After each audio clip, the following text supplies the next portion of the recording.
Welcome, video heads, to another episode of Dueling Decades. First off, representing December of 1992. I'm Bo Beecraft, fighting alongside Mike Ranger. Hello. Jason Priestley's cock, I believe, is what we're going with this week. And my partner, who I will be representing December of 1983 with. That's right. I'm Rick Mancrush, and I will be partnering up with Mark James, and we are the Mama Loops. Coming at you on this Christmas special edition, December Dueling Decades. Judge John Cross. Hi, everybody. Hello. The highest scoring game in the history of the National Basketball Association. Paramount's Big Gamble with Raiders of the Lost Ark. Britain's Prince Charles and Princess Diana released a statement announcing their separation. Amy Fisher was sentenced to 5 to 15 years in We prison. go with December 83. Slayer released their debut album. Balls to the wall. The debut solo album by Dr. Dre, titled The Chronic. Nirvana's Incesticide is released. It's going to December 92. Dueling Decades. All right, you guys control the board. Mike, where do you want to go from here? Hot product, Amy? Yeah, let's get that the fuck out of the way. You want to go first? Yeah, sure. All right, my hot product from this year's Mighty Max, which is the boys' answer to Polly Pocket. It was a hot seller around Christmas time in 92. It spawned a television series and gave boys something to play with that it was gave boys something to play with that was also pint-sized. Gay boys or gay No. boys? Let me start this over. All I know is you're talking about something that's like a Polly Pocket. Is this a fucking pocket pussy? What are you talking about? All right, listen. Fleshlight was a huge Christmas seller. Oh, man, I can't wait to that year. Fleshlight right? Junior.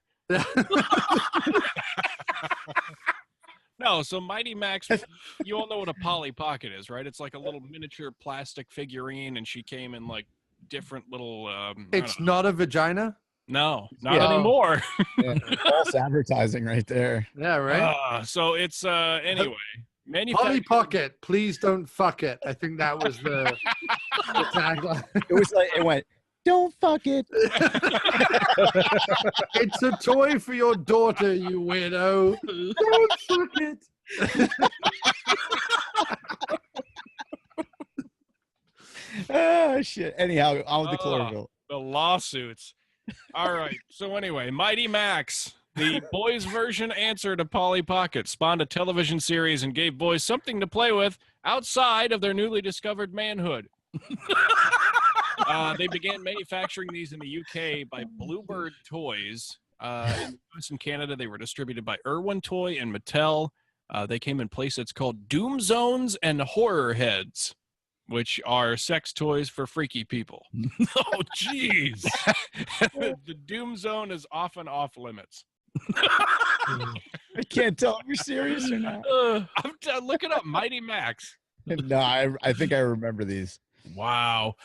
How did they fucking get away with this shit? All Is I it gotta just- say is Christmas '92 is shitty. If that was Wow. one of the good toys. You know I hate hot products. The goddamn right. needle in the haystack scenario every time. Mike has needle in the eye. And here's Mike Ranger with Bag of Glass. That was just on the other day. All right. In December of 1992, Pepsi launched this clear alternative to traditional cola nationwide with Crystal Pepsi, promising the world that they'd never seen a taste like this. The drink initially sold well, but after a run of confusing marketing and a complete lack of original Pepsi flavor, the soda was canceled after 1 year. In other words, Crystal Pepsi was not the clear choice of a new generation. Of course It not. also killed Princess Diana. So that Yeah. So 2 strikes. 7 years later. No shit, it was confusing marketing. Their tagline was, "You've never seen a flavor like this." How the fuck do you see a flavor or a taste? if there's any time to bring it back, it's now, because your tagline can simply be healthier than crystal meth. Yeah. Nice. Matter of Yeah, fact, well, they, Crisp. The actually- tagline just simply should have been, the marketing department did a lot of blow this year. That really should have just been the tagline. We laid off the marketing department. Yeah. Pepsi. What the fuck? You know what's you know what's funny about it? Like the guy who invented it. Clear Pepsi, it's slightly more appetizing than quaffing your own jizz. Slightly. Only slightly. However, Crystal Pepsi. It's water for white trash. Okay. Oh fuck. All right, Mark. Do you want to start this, or you want me to start? yeah, I'll start this one off. Okay. We'll just get it right out of the way. My hot product was one of the biggest, if not the biggest, selling Christmas item of 1983, and well, we can almost say of all time. That is the Cabbage Patch Dolls. The dolls were the creation of Xavier Roberts, a Georgia artist. They were sold by a toy company for about $25 a piece, and to satisfy the demand, production was increased significantly, but many store owners across the country were telling disappointed folks everywhere that shoppers were more than likely not going to have enough to meet the demand before Christmas time.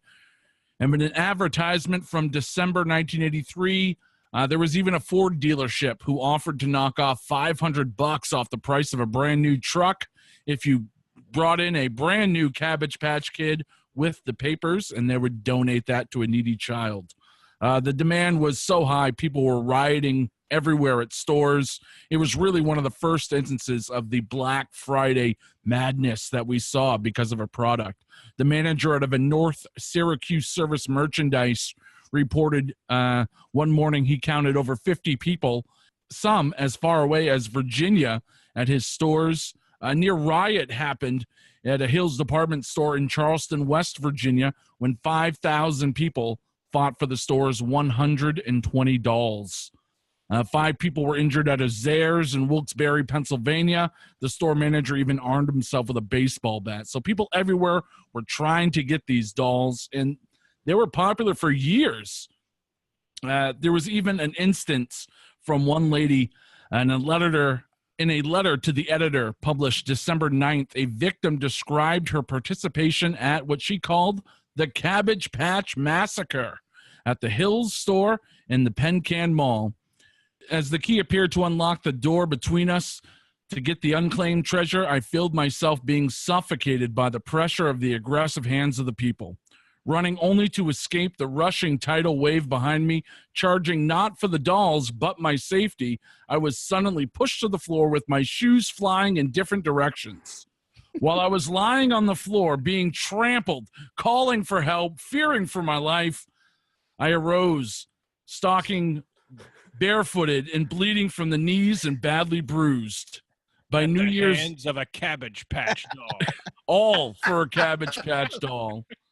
And by New Year's Day, Coleco had made and sold more than 3 million Cabbage Patch dolls over the short holiday season. And they still managed to go out of business. I know. I don't get it. You create a product that Well, you know why they blame each other for, and you fuck it up. You know why they were so popular, right? Because their tagline was, all right, you can fuck it. That was their tagline. So that's why it was so... They were like, Polly Pocket, please don't fuck it. But the Cabbage Patch doll, they were like, go on then. Go on, rub your dick on it if you have to. And then the other 2 things I love about the thing that the story you just told. The first thing was that the Ford car company were like, yeah, we have all this money. We could give needy children, I don't know, food, clothes, a roof over their head. Nah, fuck it. Give them a doll. Can you imagine that being like some hungry orphan that's being sold for sex in Detroit somewhere? Some guy from the Ford company comes up and just goes, "Here's a Cabbage Patch doll." You're like, I don't know. Do you have any bread or water? No, just this doll, kid. Here's a Ford Escort. Merry Christmas or something. See, I was always a bigger fan of Melon Patch Kids because they were abandoned.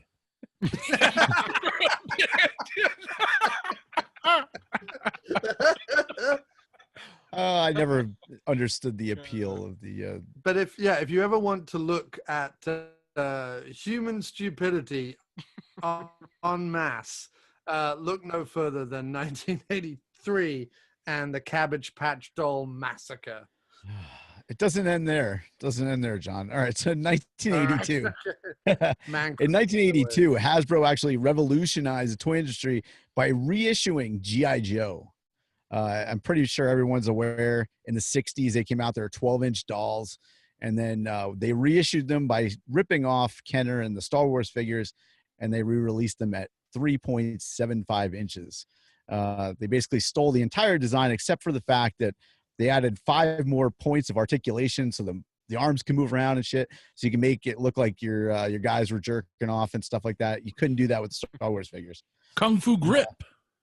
Oh, that's where I'm getting at. So in 1983, this was the second year of G.I. Joe, but it was actually bigger than the first year because they added 2 more points of articulation, and they called that the Battle Arms Swivel Grip. They re-released the entire first line. They added probably over a dozen new characters, including solo characters and people that were attached to vehicles. And they also came out with, various vehicles, artillery, drones, jets, gliders, helicopters, and of course, their first play set. So there you have it. G.I. Joe, American's Hero. Or Wow. the American. No. A real American hero. He was. It was probably the one toy that I loved the most as a kid. We had a giant, plastic tub, and we disassembled all of our G.I. Joes. We probably had 100 put together, me and my friend. And then we had all these pieces. You put all the head in one pile, you put all the left arms in one pile, and then you just start making brand new G.I. Joes. It was the greatest thing ever. Because they're all connected by rubber. Yeah. And then I went to my mother's friends and I took their skin off and I started to make lampshades and I made things out of their bones. And is that kind of things just got weird. Yeah, we dissected all of our G.I. Joes and put them in this big plastic tub. The following year, we ate human children. Well, it was a much better Christmas. Let's not get ahead of ourselves. That's 1985. Yeah. Or better known as the year of Ed Gein. All right. Over to the 1992 team, Jason Priestley's cock. They already went. So it's over to John for the ruling. No, you've heard so much of me. We forgot all about the 90s already. Yeah, we forgot all about Mighty Max and Crystal Pepsi. Don't fuck it. All right. So over to John Cross for the verdict. Fuck Mighty Max. Okay, you can fuck him a little bit. It's funny. The two things from 92, Mighty Max and Crystal Pepsi, I say let's not forget the 90s, but everyone did. Everyone has forgotten these products. No one, these are 2 products that have literally been relegated to the waste bin of history. Nobody. I still have. They did bring Crystal Pepsi back this summer. I know, but did anyone care? I bought 2 bottles. You bought 2 bottles. Okay. How many bottles of regular Pepsi did you buy? None. I Oh, don't like Pepsi. I like Coke. Oh, okay. I don't like Pepsi. I like cock. But yes, Pepsi, Mighty Max. No one remembers it. It's very hard to give December 92 the award because, as I said, these things just faded into history. However, Cabbage Patch Dolls and G.I. Joe, I've heard of both of those. I've never knowingly held either of them, but I'm aware of what they are. And jolly good thing too. We didn't have G.I. Joes in England. I'm sure we had something like SAS Jeff or something. There would have been like an English version, and he would have had bendable knees so that he could sit on a chair and drink tea while people of a lower rank were shot in the face or something like that. Probably the officer class fighting action figure who sits in a tent on a hillside while the privates get massacred, trampled by horses or shot by Germans. I'm sure that was probably something that kids in the UK played with in the early 80s. And Cabbage Patch Dolls, I'm sure we had them. I'm sure we had them in the UK, but not really my thing, as you can imagine. By 1983, I was 3 years old, so I was already into reading, Kierkegaard and trying to make trying to make dildos out of my sister's Meccano set. So I'm afraid, guys, I would love to give the 90s another one, but I'm giving it to December '83 and the Mamalukes. Take All it right. around. Dueling decades.